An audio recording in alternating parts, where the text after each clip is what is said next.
When I was looking for my late wife's necklace, the only thing I had left of her, my daughter coldly announced, "The necklace has been sold.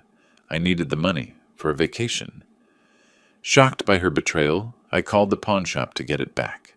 They said, "Sir, you won't believe what we found when we opened the locket on the pendant." This secret revealed the truth about my family. Before we continue, please subscribe to the channel and write in the comments what time it is where you are now. I stood in my bedroom staring at the empty velvet box, my hands trembling against the open drawer. The box sat there like an accusation, its cream satin interior holding nothing but the ghost of what should have been there, Eleanor's necklace, the gold chain with the heart locket she'd worn every single day for 40 years. Gone. Downstairs, Jennifer's voice cut through the morning air, sharp commands about breakfast. Michael's laughter boomed from the living room, some sports announcer yelling underneath. Amber's phone conversation drifted up the stairs, complaints about being stuck here, about Phoenix being boring, about wanting to get back to California already. Today was Eleanor's birthday, 3 years since she'd passed, and I'd planned to spend the morning alone with that necklace, the only piece of her I had left that still felt warm somehow. Instead, I faced this hollow box and the chaos of my family, treating my home like their personal hotel. I pulled the drawer out completely, dumping socks onto the bed. Nothing. Got on my knees, checked under the dresser. Dust and an old receipt. My chest tightened. I moved to the closet, patting down coat pockets, checking shoe boxes on the shelf. My breathing came faster. The bathroom next. I yanked open the medicine cabinet, pulled out the drawers beneath the sink. Q-tips scattered across the tile floor. Where was it? Where was it? I checked impossible places. The nightstand drawer I'd already searched twice. Behind the headboard. Under the mattress. My hands shook harder now, that steady tremor of panic I hadn't felt since the hospital, since those last hours with Eleanor, when nothing I did could stop what was coming. 42 years of marriage, and that necklace was all I'd kept. Her clothes donated, her books given to the library, her garden tools rusting in the shed because I couldn't bear to use them. But the necklace, I kept that in its box, safe, untouched, except on days like today when I needed to remember her face. I walked downstairs, each step deliberate. In the living room, Michael sprawled across my couch, feet up on the armrest, bag of chips balanced on his chest. He didn't look up. I stepped over Amber's shopping bags clustered near the stairs, navigated around the coffee table she'd shoved out of place. Jennifer stood at the kitchen counter, phone in one hand, knife in the other, chopping vegetables with aggressive precision. Thunk! Thunk! Thunk! "Jennifer," I said. "Have you seen—" "I'm busy, Dad." She didn't look up. "It's important. Eleanor's necklace is—" "Check your room. You probably forgot where you put it." The knife kept hitting the cutting board. Thunk. Thunk. "I did check my room," I said, working to keep my voice level. "I've checked everywhere. The necklace is gone." She sighed, that particular exhale she'd perfected over the past 2 years since they'd moved in. The one that said I was an inconvenience. A burden she'd graciously agreed to shoulder. "No one wants your old stuff, Dad. It was your mother's." My throat felt tight. "The only thing I kept." "Then you should have been more careful with it." I stood there watching her chop celery into violent little pieces, and something in my chest went cold. Not hot anger, cold, like the temperature dropping before a storm. "Jennifer, please!" I made myself say it quietly. "I need to know what happened to it." She finally stopped, set down the knife, turned to face me, and her eyes held no warmth at all. Hadn't in years, really, but I'd been fooling myself, hadn't I? Telling myself this was still my daughter, Eleanor's daughter, the girl who used to bring us dandelions from the yard.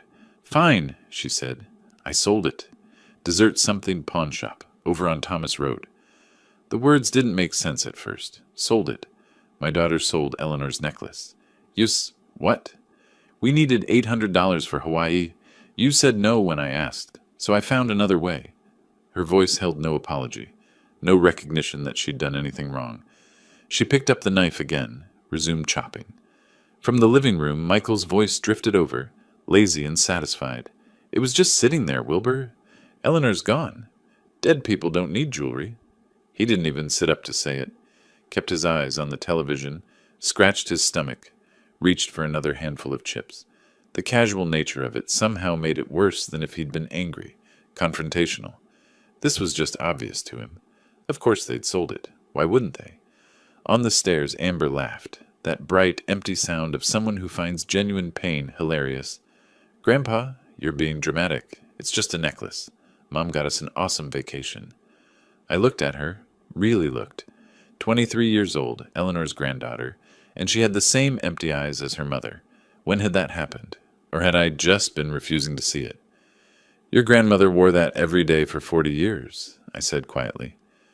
Amber shrugged, already turning away, phone back to her ear. "Well, now someone else gets to wear it. Circle of life, or whatever." I stood in my kitchen in the house Eleanor and I had bought in 1985, the house we'd filled with 42 years of memories, and looked at these three people, my daughter, her husband, her daughter.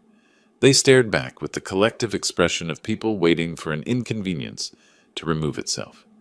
I turned and walked to my bedroom, closed the door behind me with a soft click, sat on the edge of the bed. The empty velvet box sat on the dresser where I'd left it. I picked it up, opened it, closed it, opened it again, closed it.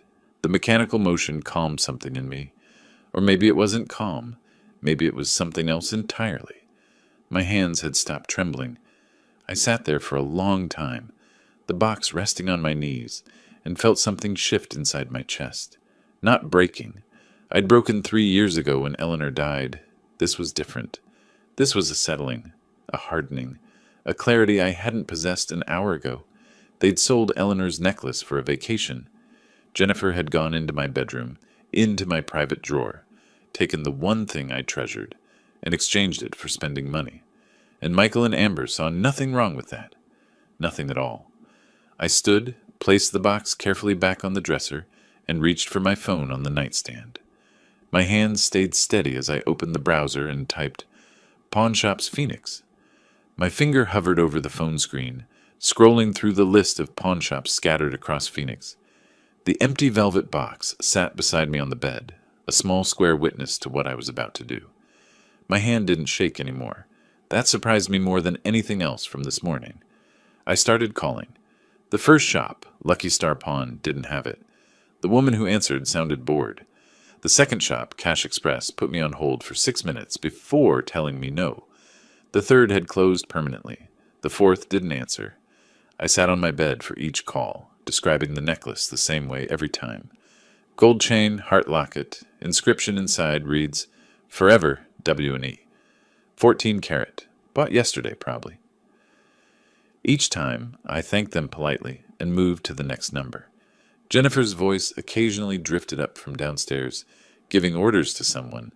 Michael's sports announcers provided a steady background rumble. I ignored it all. The sixth call went differently.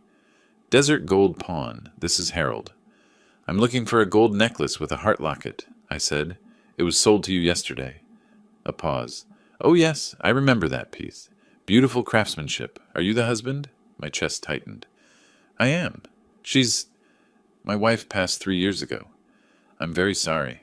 His voice held genuine sympathy. "Sir, there's something you should know about that locket." I straightened. "What do you mean?" When I was examining it, the locket opened. There was a small note inside. The room tilted slightly. "A note? I didn't know it opened." I removed it carefully, didn't want to damage it. Has numbers written on it. Bank something.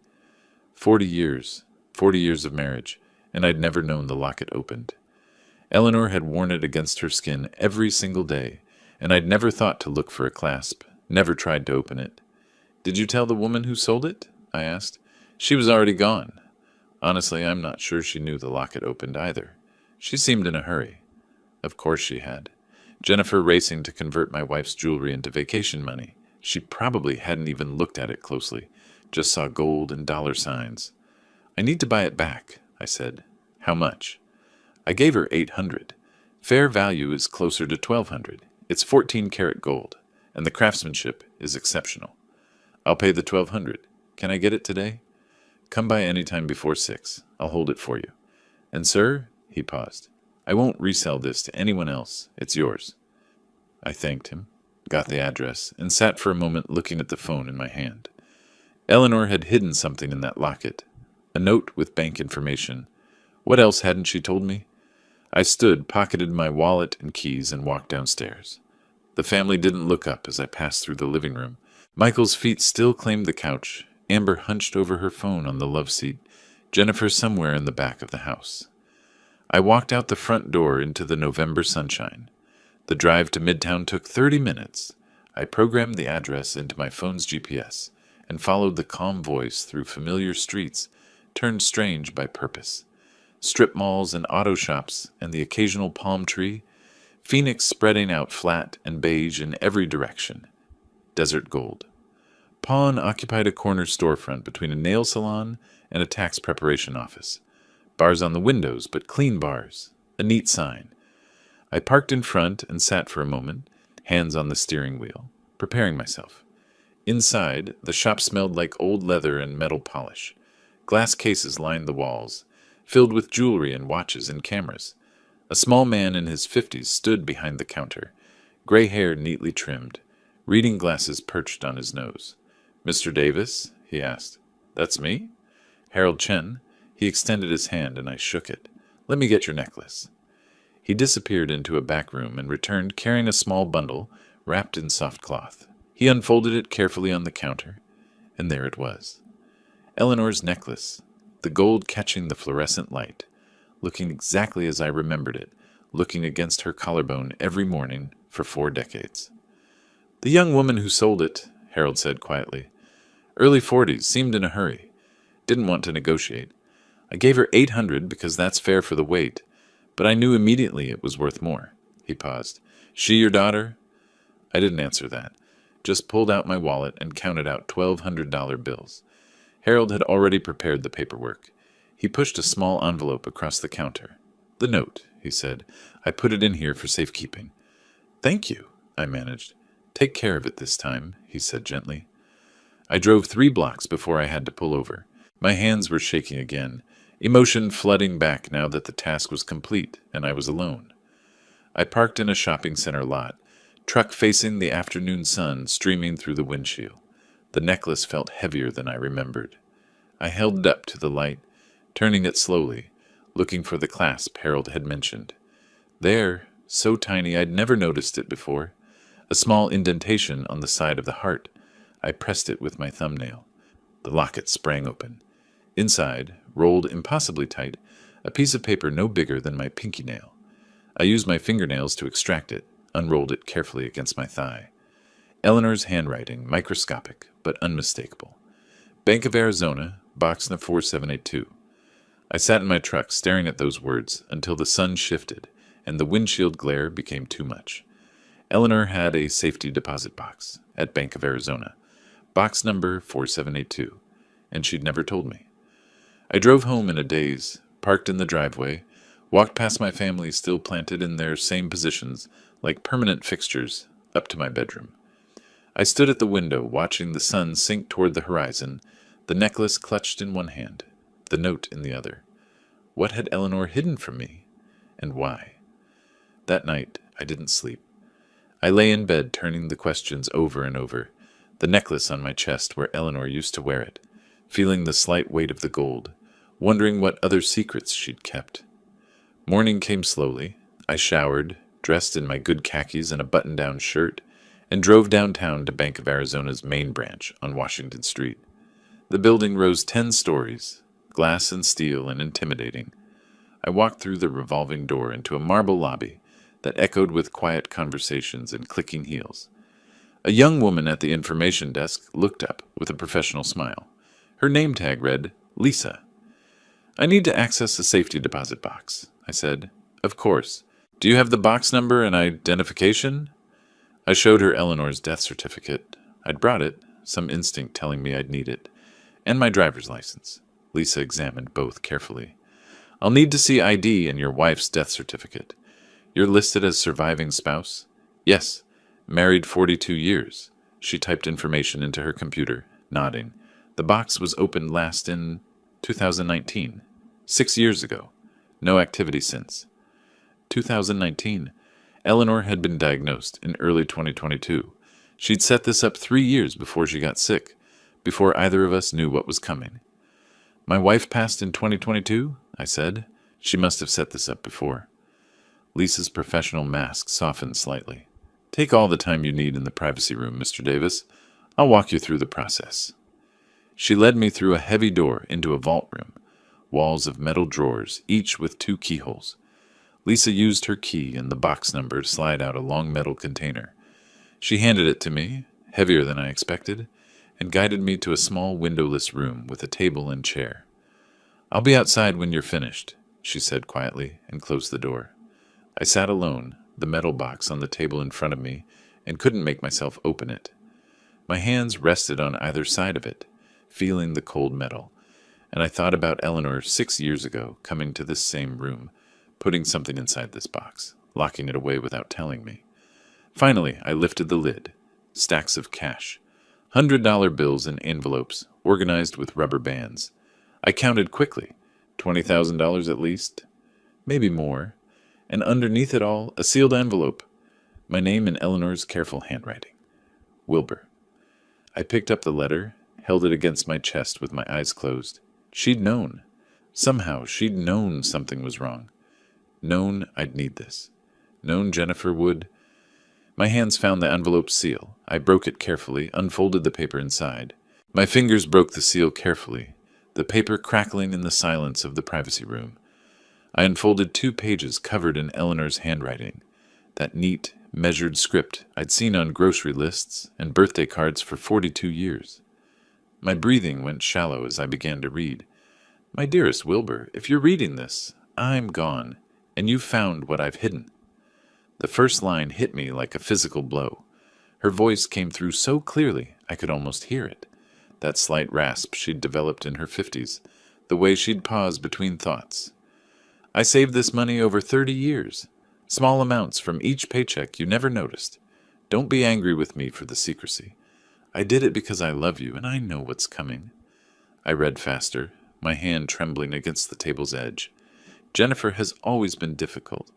Remember when she was 25 and demanded we pay for her wedding, then didn't invite your brother because he couldn't give an expensive gift?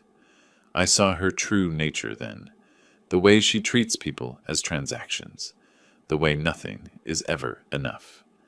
I did remember. Eleanor had been upset for weeks, but I'd dismissed it as normal wedding stress, mother-daughter tension. I'd made excuses for Jennifer. After I'm gone, she'll see you as nothing more than a resource to drain. Michael will encourage it. He's always been a user. You know that, even if you won't say it. And Amber learns from her parents? I'm sorry to write these things, but you need to hear them. My jaw clenched. Eleanor had tried to warn me subtly over the years. Little comments I'd brushed aside as over-criticism, as a mother being too hard on her daughter. But she'd seen clearly what I'd refused to acknowledge. These savings are for you, my dear. $27,000 to protect yourself when you finally see what I saw. Don't let them turn you into a victim. You're stronger than you know. Be strong. Live for yourself. The house, the money, everything, it's yours. You worked for it. Don't let them take it out of guilt or obligation. I stopped reading, pressed the letter against my chest. 27,000. Plus what was in the box, I'd counted quickly, estimated over 20,000 more. Eleanor had saved nearly $50,000 without me knowing. How had I not noticed? All those years of her working night shifts at the hospital, picking up extra hours, and I'd thought it was just her dedication to nursing. The final paragraph. I wish I could be there to protect you, but I trust you'll know what to do when the time comes. You've always been thoughtful, methodical, careful. Use those strengths now. Don't be pushed around, and know that I love you more than anything in this world. Forever yours, Eleanor. I sat in that small room and reread certain passages. The wedding incident, the warning about Michael, the instructions to be strong. Every word felt like validation I hadn't known I desperately needed. Eleanor had seen everything, understood everything, and she'd prepared for this moment. I folded the letter precisely, placed it in my jacket pocket, over my heart. The cash stayed in the box, too much to carry safely, and I wasn't sure yet what I'd do with it. I stood, pushed the chair in, opened the door. Lisa looked up from her desk. All finished, Mr. Davis? Yes, thank you for your help. You're welcome. If you need to access the box again, just call ahead. I walked through the marble lobby, my footsteps echoing. Outside, afternoon sunlight hit me like a wall, harsh and unforgiving. I sat in my truck for 10 minutes, staring through the windshield at the parking garage's concrete wall opposite me, not really seeing it. Eleanor always having my back, even now, even from beyond. I touched the necklace under my shirt, felt the warm metal against my skin. The drive home happened on autopilot. Traffic lights, turn signals, merging lanes. At a red light on Central Avenue, I pressed my palm against the letter in my pocket. A horn blared behind me. The light had turned green. I drove forward, my mind processing everything I'd read. Home looked different when I pulled into the driveway. I sat watching through the front window before I got out. Jennifer on the couch, feet tucked under her, phone pressed to her ear, laughing at something. Michael sprawled in my recliner, Eleanor's 30th anniversary gift to me, the brown leather worn to the shape of my body.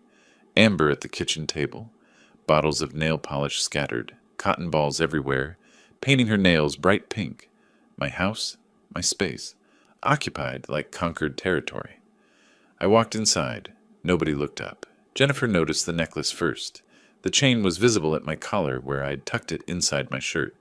Her eyes fixed on it, and her expression hardened. "Is that Mom's necklace? You got it back?" I touched it protectively. "Yes." She stood, phone lowered. "Hand it over. We sold it. That makes it ours now. You can't just take it back." "I bought it back. Paid $1,200. Her face flushed. "With whose money?" "You're living on a fixed income. That's our inheritance you're wasting." Our inheritance. As if I were already dead. As if everything I owned already belonged to them. Michael pushed himself up from the recliner, moved closer. "Jennifer's right. You're spending money that should go to family." "It was my wife's necklace." "Your dead wife." He said it casually, like commenting on the weather. "You've got to move on, Wilbur. Face reality." "Reality." "Yeah, you're old. This house is too big for you anyway. Sign it over now. Save everyone the trouble later." I looked at him, really looked, saw the calculation in his eyes, the barely concealed eagerness. He wasn't even pretending anymore. None of them were. From the table, Amber chimed in without looking up from her nails. "Grandpa, you're being selfish. Mom and Dad need security. They live here rent-free. That's what family does. We take care of each other." "Is that what this is?" I asked quietly. "Care?" Nobody answered that. Jennifer crossed her arms. Michael's jaw worked like he wanted to say more. Amber blew on her wet nails. I walked to my bedroom and closed the door. The soft click of the latch felt final somehow. I sat on the bed, took out Eleanor's letter, unfolded it, reread the final paragraph. "Be strong. Live for yourself." I placed the letter carefully in my nightstand drawer. From my desk, I retrieved a yellow legal pad and pen. Sat down at the desk Eleanor had bought at an estate sale years ago, the surface scarred and solid. At the top of the first page, I wrote, "March 17th, actions taken." Below it, I began a list. The first item, 1. Document everything. I woke before dawn on March 18th, the legal pad on my nightstand filled with notes from the previous night. I'd spent hours after the confrontation thinking, planning, writing, my engineering training coming back, identify the problem, gather data, develop solutions, execute systematically. I dressed quietly in the dark. The house lay silent around me, my family still sleeping off their late night of television and complaining. I moved through the hallway like a ghost, each footstep deliberate and soft. In the living room, I photographed Michael's belongings spread everywhere. Work boots by the door. He didn't work. Jacket thrown over the couch arm. Remote controls. Chip bags. Beer cans on the side table. My coffee table shoved 3 feet from where it should be to accommodate his sprawl. The bathroom next. Amber's makeup covered every inch of counter space. Foundation bottles, lipsticks, palettes of eyeshadow, brushes standing in cups. I photographed it all. The guest room Eleanor had used for her crafts now served as Jennifer's closet. I opened the door, saw racks of clothes, shoes lined against the wall. Photographed that too. In the kitchen, I opened the refrigerator, every item purchased by me. I pulled the receipt from my wallet, $243 from 3 days ago. photographed the food, then the receipt beside it. The electric bill sat on the counter. $287, my name at the top, never reimbursed. I photographed that as well. Back in my bedroom by 6:30, I transferred the photos to my laptop, created folders, organized by date and category. This would be my evidence. Undeniable. Documented. Over the next 2 weeks, I became methodical about it.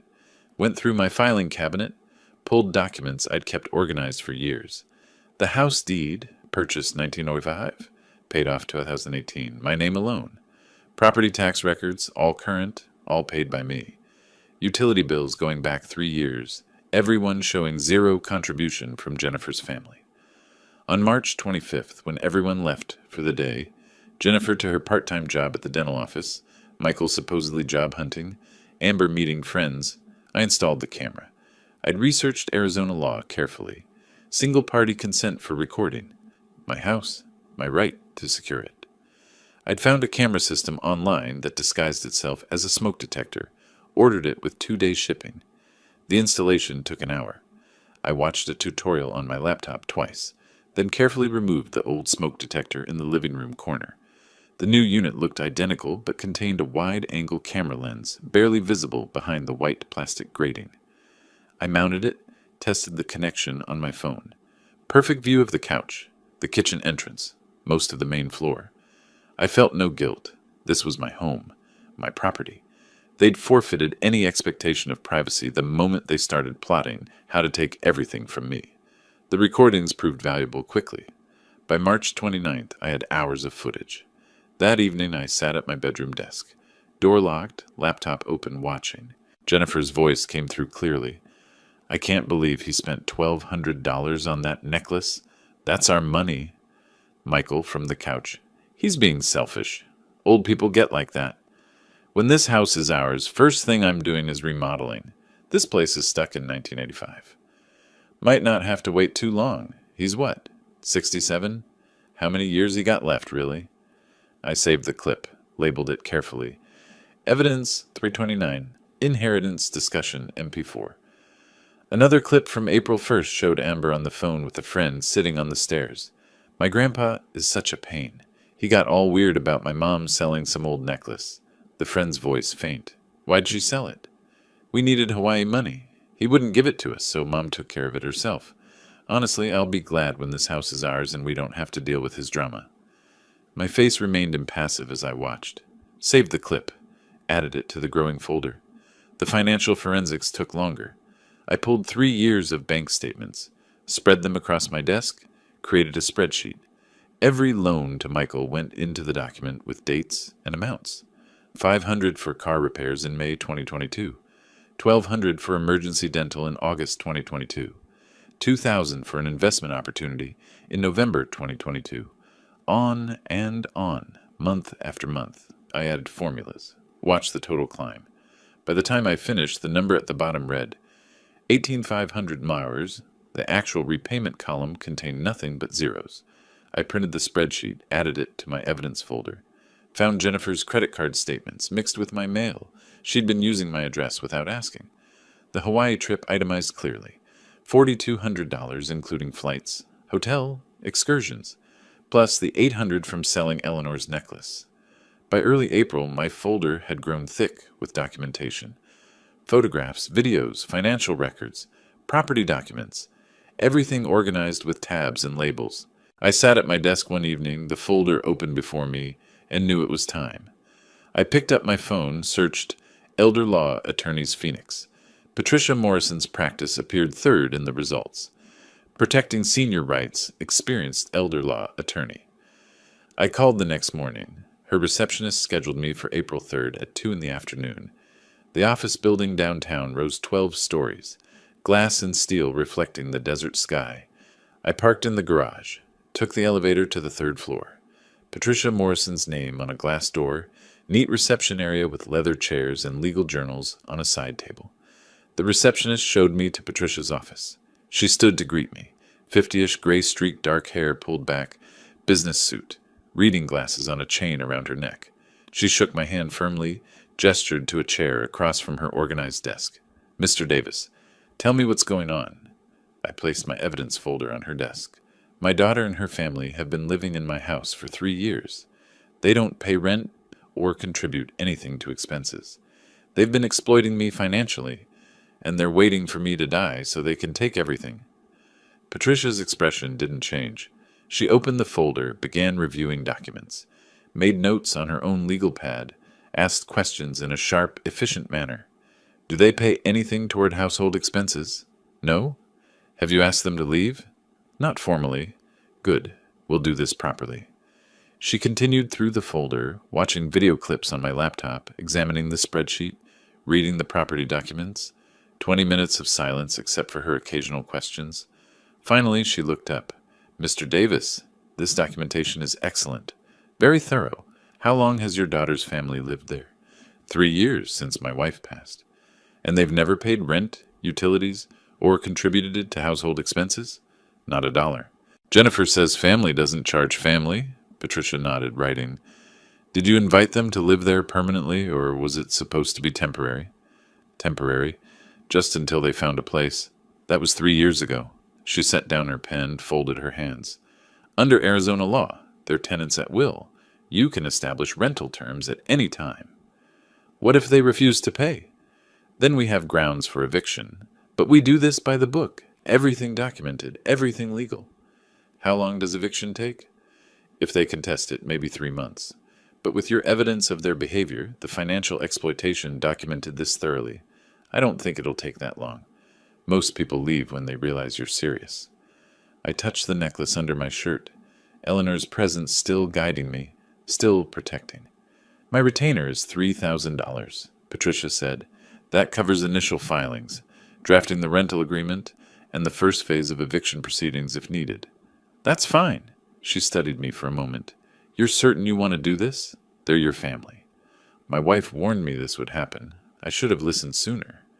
Patricia pulled a retainer agreement from her drawer, placed it in front of me with a pen. Then let's get to work. I signed with a steady hand, my signature firm across the bottom line, slid the document back across her desk. She took it, placed it in a folder, her movements precise and professional. I'll have the rental agreement drafted by next week. We'll serve it formally and see how they respond. I stood, shook her hand again. Thank you. Don't thank me yet. This is just beginning. I walked out of her office into the hallway. The door closed behind me with a soft click that felt like something ending and something else beginning. The war had officially started. A week after signing Patricia's retainer, I sat at my bedroom desk reviewing the rental agreement she'd emailed. 3 pages, professionally formatted, dense with legal language. I read every clause twice, then a third time. Rent, $1,500 monthly, payable by the 1st of each month. Payment of 50% of utility costs. Respectful behavior toward the property owner and peaceful enjoyment of the premises. 30-day notice period if tenant fails to comply with stated terms. The market rate for comparable space in Phoenix ran around $2,200. Patricia had explained the strategy. Make the terms reasonable so no judge could call them punitive. This wasn't about gouging Jennifer. This was about establishing my rights as property owner and their status as tenants.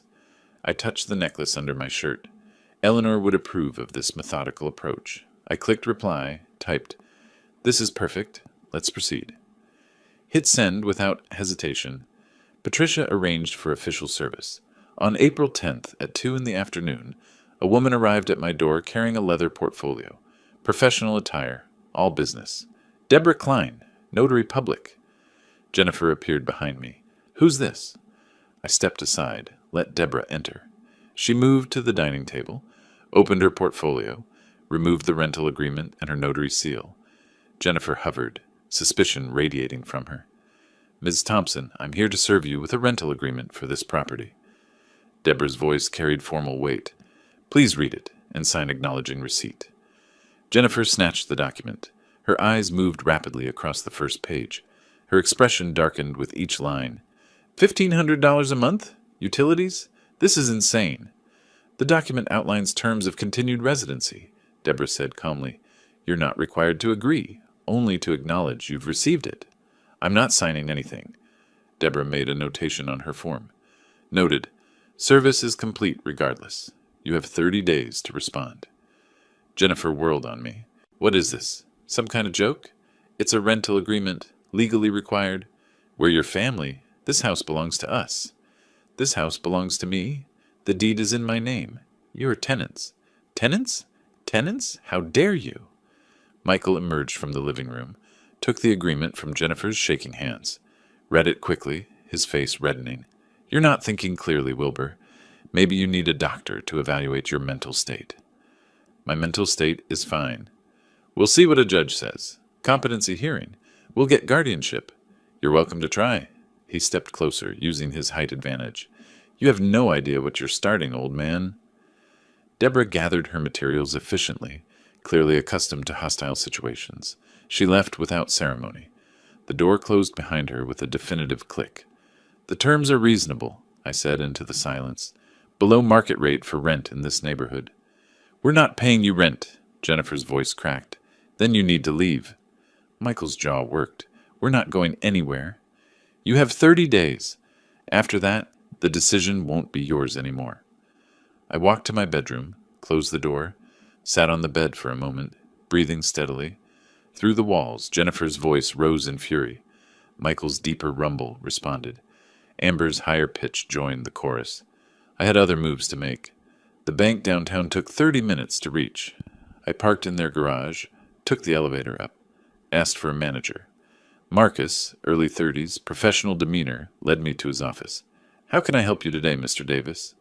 I slid Jennifer's old signature card across his desk. I need her removed from all access to my accounts. Marcus typed on his computer, frowned. She hasn't accessed the account recently, but there was an attempt last week, April 3rd. We denied it because she didn't have proper ID, but she claimed to be acting on your behalf. My jaw tightened. April 3rd. The same day I'd met with Patricia, Jennifer had tried to drain my accounts while I was securing legal representation. Remove her completely. New passwords. New security questions. I'll flag the account for fraud attempts as well. Marcus made notes. Would you like documentation of the attempted access? Yes. Print the security log. He did. I added it to my growing evidence folder. The next morning I met with Andrew Morrison, an estate specialist Patricia had recommended. His office occupied the second floor of a quiet building near Camelback Mountain. Andrew reviewed my existing will, everything to Jennifer, drafted 5 years ago, and set it aside, pulled out fresh documents.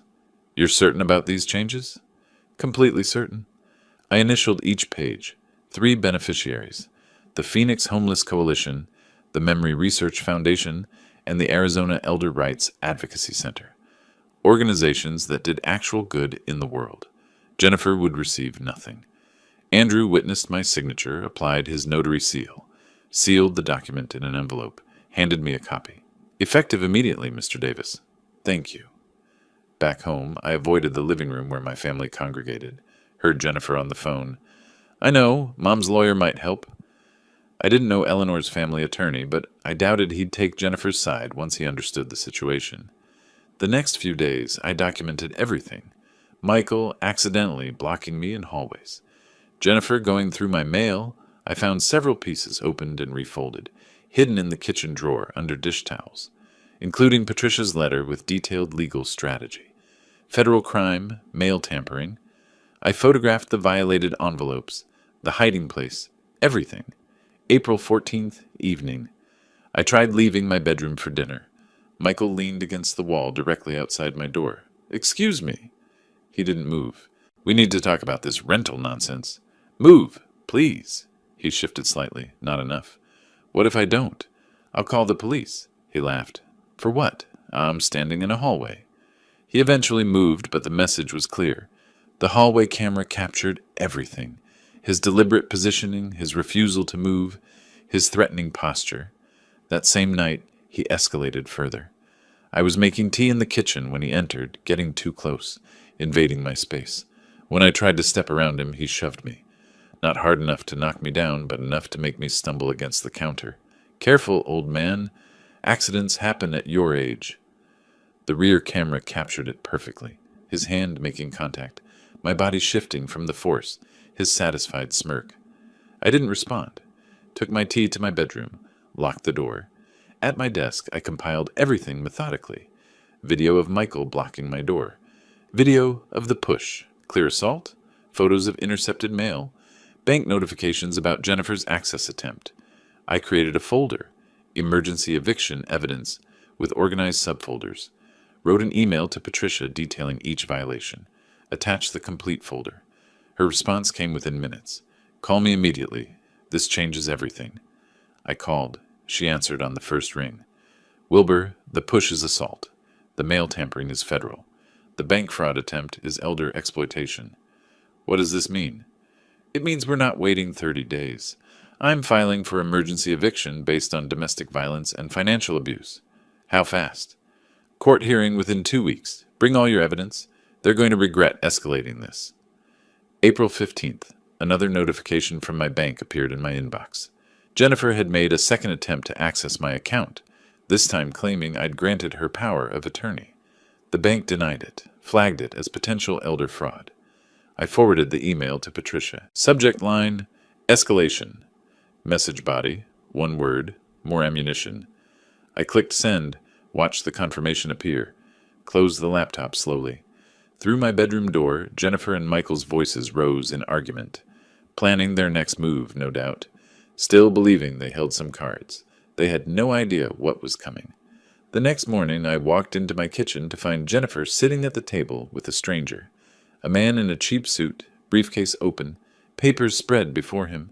Jennifer's eyes were red-rimmed, tissues crumpled in her fist. She looked up. Dad, this is my attorney, Mr. Carlson. We need to talk. Robert Carlson stood, extended his hand. I shook it, but remained standing. Mr. Davis, I've reviewed the rental agreement you served on my client. He gestured to a chair. I didn't sit. I believe there's room for negotiation. The terms stand. Jennifer made pleading gestures from her seat. Carlson glanced at her, then back to me. Sir, may I speak frankly? He didn't wait for permission. You're well within your rights. The house is titled in your name alone. The rental terms are reasonable, actually below market rate. My legal advice to my client is to comply with the agreement or relocate. Jennifer's face crumbled. That can't be right. Tell him he's wrong, Dad. He's not wrong. Carlson closed his briefcase with a decisive snap. Ms. Thompson, your father owns this property outright. You're not on the deed, not on the mortgage history. There's no adverse possession claim after only 3 years. Familial relationship doesn't create property rights. Legally, you're a tenant at will, and he's establishing formal terms. But I'm his daughter. I have rights. Not to his property. I'm sorry. Carlson stood. Mr. Davis, if you'll excuse me. He left quickly, clearly wanting distance from Jennifer's mounting hysteria. The moment the door closed, Jennifer turned on me. I can't believe you're doing this. Mom would be devastated. Your mother left me a letter. She warned me about you. Jennifer froze. What letter? You're lying. She knew exactly who you were. She was right about everything. Her tears stopped as if a switch had flipped. Her voice hardened. You're going to regret this. She stormed to the guest room, slammed the door. I heard her on the phone immediately, voice rising and falling in complaint. Over the next days, she launched a systematic campaign. Knocked on my bedroom door midday, transformed into vulnerability, clutched tissues, eyes swimming with manufactured tears. Dad, please, I'm not sleeping. I'm developing chest pains. The stress is killing me. She reached for my hand. I kept mine at my side. I've given up so much to be here with you after Mom died. How can you do this to me? I looked at her performance with detachment. Eleanor's letter had inoculated me against this manipulation. You have 29 days left. I closed the door. Her sob sounded fake, even through the wood. Michael's approach was different. More direct, more physical. I tried leaving my bedroom the next morning. He was in the hallway, leaning against the wall, directly in front of my door, not quite blocking it, but close enough that I'd have to squeeze past him. Excuse me. He didn't move. We need to talk about this rental nonsense. Move, please. He shifted his weight. Not enough to create passage. What if I don't? I'll call the police. For what? I'm standing in a hallway. His smile held no warmth, waiting to use the bathroom. That a crime? He eventually moved, but not before making me turn sideways to pass. The hallway camera captured his deliberate positioning, his calculated intimidation. That afternoon, I found my mail in the kitchen drawer again. 3 days' worth, including another letter from Patricia. already opened. My hands shook as I photographed the evidence. Federal mail tampering. I sent the photos to Patricia immediately. The social pressure came from Amber. She'd been posting regularly since the rental agreement was served, crafting a narrative of victimhood for her followers. My neighbor, Mr. Chen, approached me at the mailbox. "Wilbur, I saw some posts online. Your granddaughter said, 'Well, is everything all right?' 'Everything's fine, Tom.' She made it sound like you're having some kind of episode. Memory problems, maybe? I'm establishing rental terms for my property, that's all." His expression showed he didn't quite believe me. "Right. Well, if you need anything—" He walked away quickly, leaving me standing alone with my mail. Across the street, Mrs. Patterson saw me, turned, and went inside without her usual wave. Amber's campaign was working. The neighborhood was turning against me based on lies posted to social media. April 14th was when Michael crossed the final line. I was making tea in the kitchen. He entered, moved too close. When I tried to step around him, he put his hand on my chest and pushed. Not hard enough to knock me down, but enough to make me stumble backward against the counter, enough that I had to catch myself on the edge. "Careful, old man. Accidents happen at your age." I said nothing, took my tea and left. Behind me, Jennifer's voice. "Michael, not in the house." But the camera had captured everything, his hand making clear contact. My body forced backward, his threatening tone. In my bedroom, I sat at my laptop and methodically compiled the evidence. Video clips organized by date and severity, photos of tampered mail, screenshots of bank fraud notifications, Amber's social media posts archived. I created a comprehensive timeline document, cross-referencing each incident with supporting evidence. Everything organized, everything documented, everything ready for court. I emailed the complete package to Patricia. Her response came quickly. "Perfect timing. Emergency hearing is scheduled for May 2nd. 2 weeks away. They won't know what hit them." That same afternoon, another notification arrived from my bank. Jennifer had attempted to access my account again, claiming I'd granted her power of attorney. The bank denied it, flagged the account, contacted me to verify. I called them immediately, confirmed the fraud attempt, requested full documentation. They sent it within the hour. I forwarded it to Patricia with one word in the message body. "More ammunition." Her reply, "This is textbook elder financial exploitation. Combined with the assault and mail tampering, we have an overwhelming case. Start packing their belongings mentally. They're done."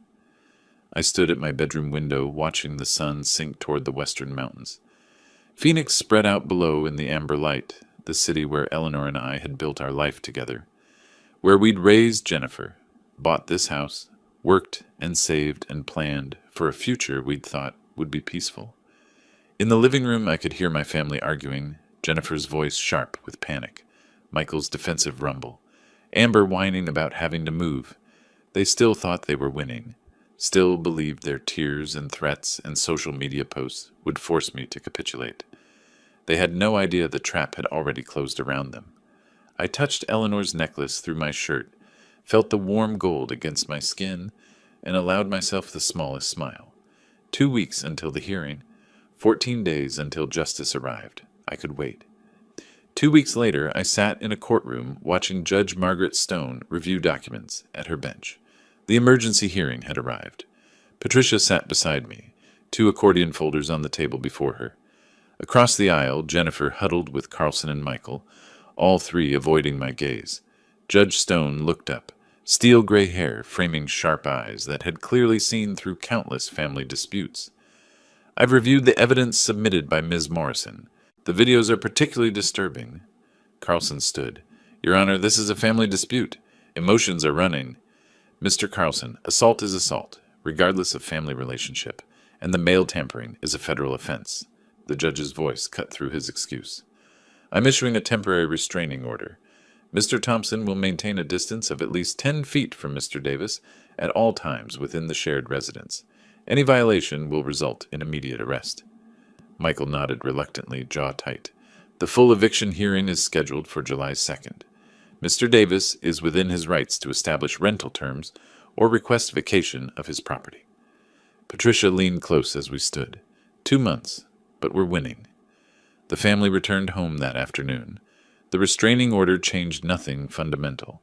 Michael kept his distance physically, but the hostility remained thick as smoke. They refused to pay the $1,500, ignored every communication from Patricia. They were squatting in my house, betting I'd give up. Mid-May, I made a decision that surprised even Patricia. I want to sell the house. Silence on the phone then. Wilbur, that's radical, but strategically brilliant. Remove the asset they're fighting over. Exactly. She recommended Robert Santos, a real estate agent who handled difficult situations professionally. He arrived May 20th at 10 in the morning carrying a leather portfolio and digital camera. Mr. Davis, let's see what we're working with. I walked him through. He photographed each room, living room with family clutter pushed aside, kitchen dated but functional, bedrooms showing wear. He measured with a laser device, made notes on a tablet. Jennifer watched from the hallway, arms crossed, suspicious but not yet understanding. In the backyard, Robert measured the fence line. Jennifer stormed out. "Who are you? What are you doing?" Robert remained professional. "I'm a licensed real estate agent conducting a property assessment." She turned to me on the patio, face draining of color. "Dad, what's going on?" "I'm selling the house." No, you can't." She advanced, then stopped, remembering the restraining order applied to Michael, calculating whether it applied to her. "This house is ours. I grew up here." "It's my house. My name on the deed. My decision." Robert finished his measurements, thanked me quietly, left Jennifer standing in the yard looking stricken. The next day he called with his assessment. "The property is in good condition. Some cosmetic updates would help, but it's marketable as is. I'd list at $385,000. You should expect offers in the $375 to $385 range within 2 weeks." "How fast can we move?" "List it tomorrow. With the Phoenix market, you'll have offers by the weekend." "Do it." A week later, Robert returned with a company truck and assistant. They installed a large sign in the front yard, bright red and white, impossible to miss. "For sale," in bold letters, Robert's photo and phone number below. Jennifer watched from the living room window, face twisted with rage and disbelief. Within hours, the listing went live online. My phone buzzed with a notification. "Your property is now active on the MLS." I showed Patricia via video call. She smiled. "Perfect." The first showing happened 3 days later. A young couple, Sarah and Marcus Chen, both in their early 30s, walked through awkwardly. I'd retreated to my bedroom, but I could hear them moving through the house. Jennifer's family stayed put, glaring at the intruders. Michael deliberately sprawled on the couch, making them uncomfortable. The young woman's voice drifted down the hall. "Are the current occupants included?" Robert's diplomatic response. "The property will be vacant at closing." Despite the hostility, they were interested. Robert called me that evening. "They're making an offer, $383,000. $2,000 under asking, but they're pre-approved and want a fast close." "Accept it." "You're sure? You don't want a counter for the full asking price?" "Speed matters more than $2,000. "Accept it." Meanwhile, Jennifer made desperate attempts to build a defense. I watched from my window as she approached Mrs. Patterson on the sidewalk. Their voices carried across the yard. "Mrs. Patterson, I need your help. My father is trying to evict us." "Can you testify that I've been caring for him?" Mrs. Patterson's discomfort was visible, even from a distance. "Oh dear, I'm not sure I can do that. You've seen me here. You know I take care of him." "Jennifer, honey, I've seen you and your family living in his house. I haven't seen much. Caring, if I'm honest. You don't understand the situation." "I think I understand it just fine." Mrs. Patterson walked away quickly. Jennifer tried 2 more neighbors with similar results. Nobody would testify to something they hadn't witnessed. Late May, I met Robert at a coffee shop to finalize the acceptance. He spread the purchase offer across the small table, multiple pages of legal documents, pointed to signature lines highlighted in yellow. "Initial here, here, and here. Sign at the bottom." I picked up his pen, a heavy silver instrument, initialed 3 pages carefully, signed my full name on the acceptance page. Wilbur Davis. My signature was firm, unhesitating. Robert countersigned as agent, slid the documents into his portfolio. "I'll submit this to their agent today. Closing is scheduled for August 15th. We shook hands. As I walked out into the bright June sun, my phone buzzed. A text from Patricia. July the 2nd is 3 weeks away. Are you ready? I typed back one word. Yes. I woke before dawn on July 2nd, dressed in the dark suit I'd worn to Eleanor's funeral 3 years earlier. Straightened my tie in the mirror, seeing my own face older now, harder somehow. I touched the necklace under my shirt, felt the warm gold through the fabric. Today was the day. Patricia met me in the courthouse hallway at 9. She wore a sharp business suit, carried those same accordion folders, now even thicker with evidence. We have everything we need, she said. Video evidence, financial records, medical documentation, witness statements from neighbors. Jennifer arrived moments later with Carlson, Michael, and Amber. We sat on opposite sides of the hallway, not speaking. The silence felt appropriate. At 10, we filed into the courtroom. Judge Stone took her bench, reviewed papers briefly, looked up. Ms. Morrison, you may proceed. Patricia stood at the podium. A screen had been set up for video presentation. She played the clip of Michael pushing me against the counter. The judge leaned forward, watching intently. This was recorded April 14th, the day before we filed for emergency relief. She switched to the financial spreadsheet. These are documented loans totaling $18,500 over 3 years, not $1 repaid. Next came my medical records. Blood pressure 152 over 95, documented stress-related symptoms. Physician notes indicate patient reports, hostile home environment. Each piece built an undeniable narrative. Carlson stood when Patricia finished, attempted to humanize Jennifer. Your Honor, my client has been living in her childhood home. There was an understanding, Judge Stone interrupted. Was there a written agreement establishing this understanding? No, but verbal agreements about property occupation need to be formalized. Mr. Davis attempted to do exactly that with the rental agreement. Your client refused. She gestured for him to sit. I've heard enough. The courtroom went still. I've reviewed all submitted evidence. The financial exploitation is clear and documented. The video evidence shows a pattern of intimidation and harassment. Judge Stone looked directly at Jennifer. Ms. Thompson, you were given reasonable rental terms. You refused. You were given multiple opportunities to vacate voluntarily. You refused. Jennifer's hands gripped the table edge. I'm granting the eviction. You have 30 days until August 1st. If you're not out by then, the sheriff will execute the order. Jennifer started crying. Michael stared straight ahead, stunned. Amber reached for her phone before the bailiff cleared his throat, meaningfully. Outside the courtroom, Jennifer approached me in the hallway. Her face was blotchy, mascara smeared. Dad, please don't do this. We'll change. We'll pay the rent. It's too late for that.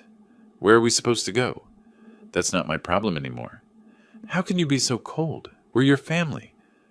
I looked at her, really looked, seeing Eleanor's features in her face, but none of Eleanor's warmth. You had 3 years after your mother died to act like family. You chose to act like parasites instead. She recoiled as if I'd slapped her. Patricia touched my arm. Wilbur, we should go. The sale moved forward on its own timeline. Mid-July, a home inspector walked through with Sarah and Marcus Chen following. Jennifer's boxes were already stacked in corners, the reality of departure setting in. The inspector checked electrical panels, plumbing foundation. Water heater is older, roof has maybe 5 years left. Nothing major. Sarah asked me quietly, Have you lived here long? 40 years. Built most of the deck myself. Marcus smiled. It's a good house. Solid. It deserves a family that will appreciate it. Sarah understood what I wasn't saying. We'll take good care of it. That's all I ask. July 19th, one day before the deadline. A rental truck appeared in the driveway. I stayed in my bedroom, door closed, listening to the sounds of departure. Furniture scraping across floors, boxes thudding, Jennifer's voice giving sharp orders, Amber complaining about heavy lifting. Neighbors watched from their yards, witnessing the family's exit. A knock on my door. I opened it. Jennifer stood there, exhausted, defeated, covered in sweat and dust. Are you happy now? You got what you wanted. I didn't want this. You forced it. I'll never forgive you. I don't need your forgiveness. I have Eleanor's approval. That's enough. Her face hardened. I hope you're satisfied. I'm not satisfied, but I'm free. She turned away. Minutes later, the truck's engine roared to life. I watched from my window as it pulled out of the driveway, taking my daughter away perhaps for the last time. The house felt different immediately, lighter. The air moved more freely. I walked through the empty rooms as evening light slanted through windows. Every footstep echoed. In the living room, deep scratches scored the hardwood where the couch had been dragged. The master bedroom had a fist-sized hole in the wall, Michael's anger leaving its mark. The kitchen counter was stained. A cabinet door hung crooked. I photographed everything with my phone, narrating quietly. July 19th, 6 p.m., documenting condition after occupant's departure. I wasn't planning to pursue them for damages. I'd already won. But the documentation felt necessary. Final proof of who they really were. Standing in the center of the living room, I held my phone displaying the trail of destruction. Gouged walls, stained floors, broken fixtures. I didn't feel angry looking at these images. I felt validated. Eleanor had been right about everything. Her letter had prepared me for this moment, for these people wearing familiar faces but empty of love. Through the front window, the for sale sign stood in the yard with a red sold rider attached at the top. 4 weeks until closing. 4 weeks until I left this house forever. I touched the necklace one more time, then walked to my bedroom to begin my own packing. The quiet was extraordinary. After 3 years of chaos and voices and demands and hostility, the silence felt like a gift. I was free.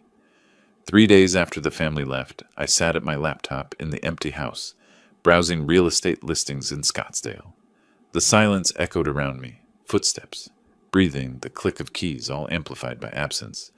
My packed boxes lined the walls, a lifetime compressed into cardboard. I'd set specific search parameters: 2-bedroom condo or apartment, safe neighborhood, under 200,000, starting over at 67, entirely on my terms. The first property I viewed felt wrong. Too modern, all glass and steel, no warmth. The second was ground floor, which made me uneasy after years of feeling vulnerable in my own home. Then the realtor showed me a second-floor apartment in a quiet Scottsdale complex. It's a 55-plus community, very quiet, very secure. I stepped onto the balcony.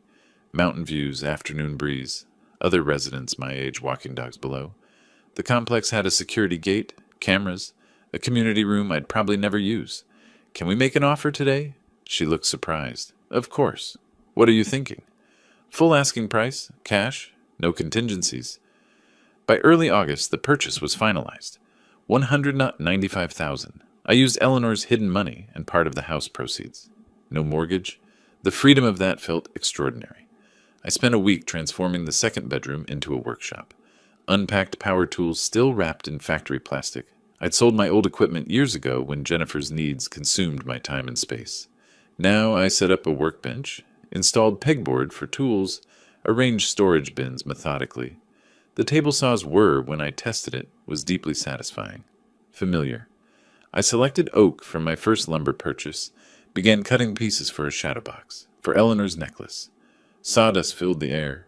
For the first time in years, I was creating something, rather than managing someone else's chaos. August 15th arrived, closing day. I met Sarah and Marcus Chen at the title company. Bland office, beige walls, stack of documents. We sat across from each other at the conference table. The title officer explained each document. I signed page after page, my signature automatic, from decades of engineering contracts. Sarah slid an envelope across the table. "We wrote you a letter. For later." I accepted it, tucked it in my jacket. Marcus handed over a check for the remaining proceeds. The title officer passed the house keys to the Chens. Sarah's eyes were bright. "Thank you for trusting us with your home." "Make it yours now. That's what it needs." I walked out carrying only a box of photos and Eleanor's necklace. Didn't look back. Drove directly to my new apartment, unpacked my minimal belongings. That evening I sat on my new couch in the quiet space that was entirely mine. Opened Sarah's envelope, read their letter. "We want you to know we understand the sacrifice you made. We'll fill it with love and laughter. You gave us more than a house.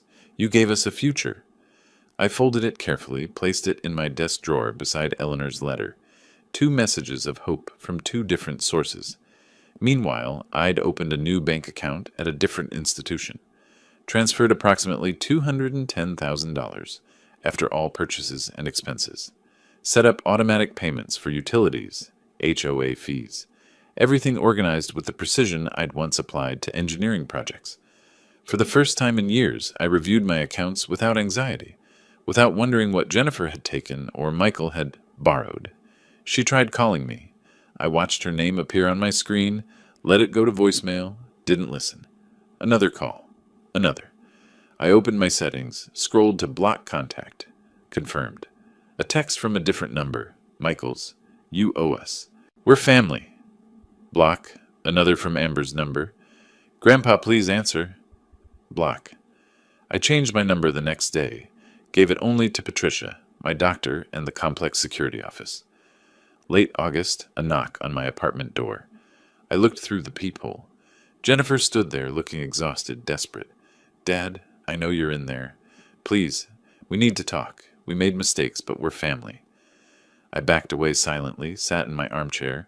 Her voice continued, muffled through the door. We're struggling. We can't afford... Please, Dad. More knocking.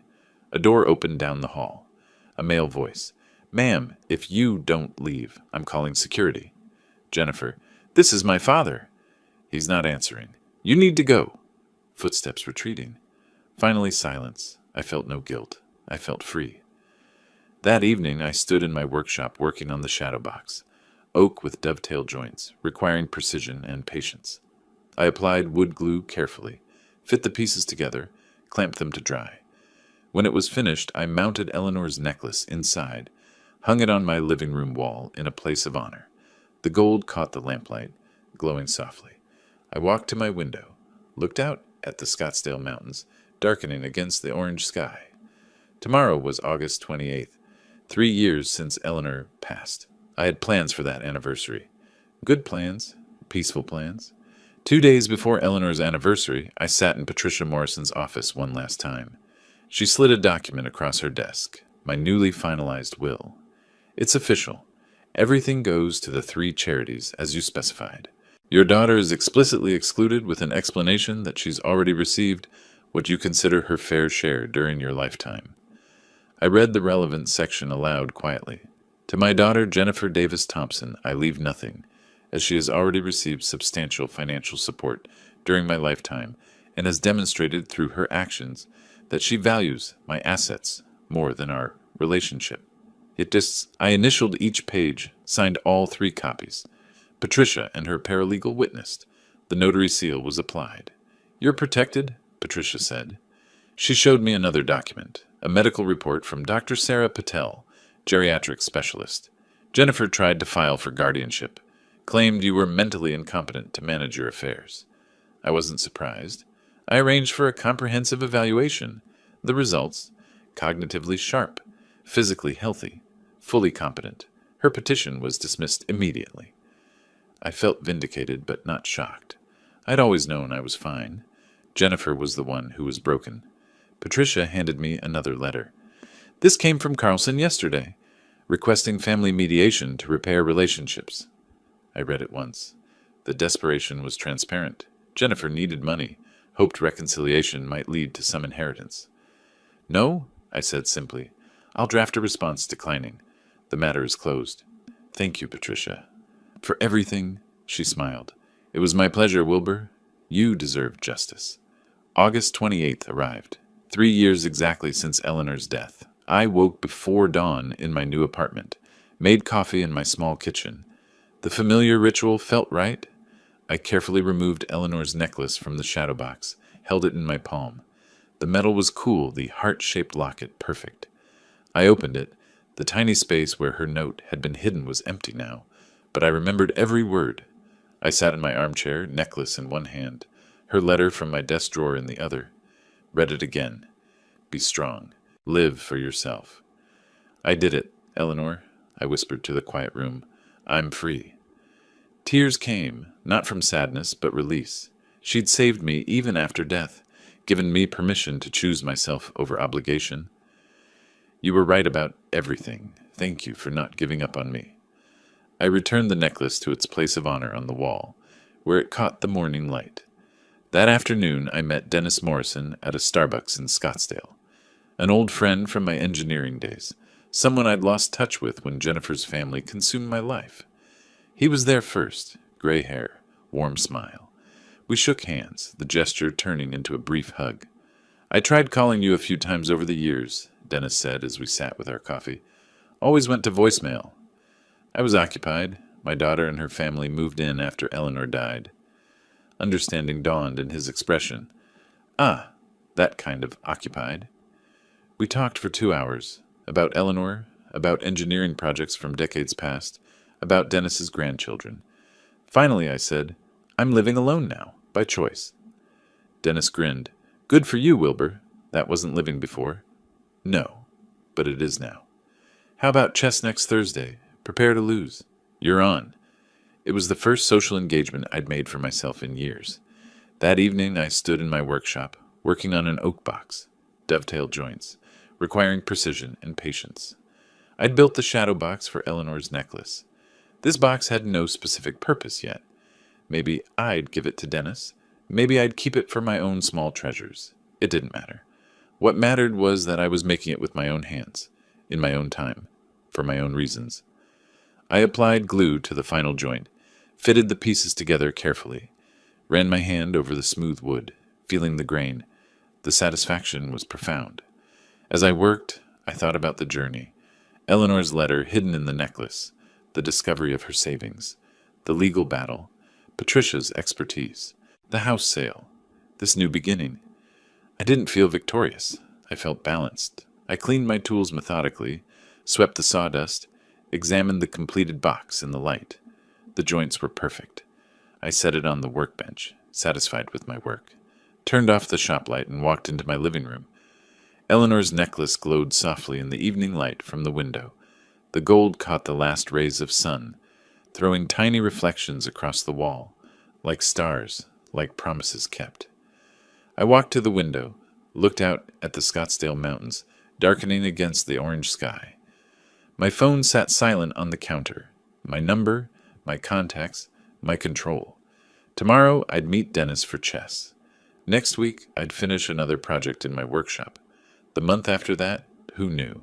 The future was unwritten, and for the first time in years that felt like freedom rather than fear. I touched my shirt where the necklace used to rest against my chest. It was on the wall now, visible, honored, but no longer armor. I didn't need armor anymore. I smiled, a genuine, peaceful smile, and turned toward my kitchen to make dinner. Just for myself. Exactly enough. If you like this story, please like this video, subscribe to the channel, and share your impressions of this story in the comments. To listen to the next story, click on the box on the left. Thank you for watching.